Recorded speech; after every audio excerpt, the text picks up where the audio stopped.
dans le diocèse de Grenoble, qui allait jusqu'à Aix-les-Bains, d'une paroisse qui s'appelait Fenetra en patois, fenêtre en français. Cette paroisse était sur le versant nord du col du Granier, versant nord-nord-ouest du col du Granier. Fenêtre.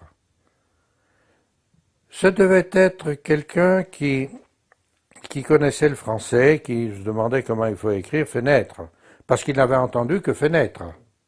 Fenêtre, avec un A à tonne finale. Alors il a écrit fenêtre A-Z. Le Z voulait dire le A ne doit pas être prononcé à la française, fenetra. C'est fenêtre. Les premiers Z qui ont été écrits marquaient que la voyelle qui précédait n'était pas accentuée. Fenêtre. Et ensuite, ça a été généralisé.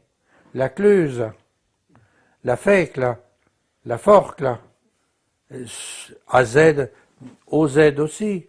C'était pour dire la voyelle précédente est inaccentuée. Et on a continué cette chose un peu extraordinaire en disant « Et si la voyelle est accentuée, comment faut-il faire ?» On aurait pu ne rien mettre, mais on a fait pire. On a mis un X. Chamonix, Vulmy, Conjus, Échenevé, G, enfin G c'est un monosyllabe, Montsaxonais, etc. On a mis un X.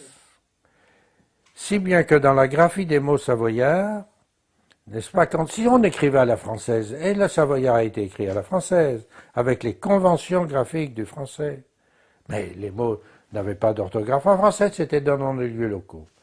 Alors, on avait des voyelles finales A, O en particulier, qu'il fallait prononcer en douceur. Alors, on ne tenait à A et O. Et quand il fallait les prononcer en douceur, on mettait un Z. Quand il fallait les prononcer toniques, on mettait un X. C'est une particularité savoyarde qui a rayonné un petit peu en Suisse, qui a rayonné un petit peu en Bugey, qui a rayonné en Dauphiné aussi. Et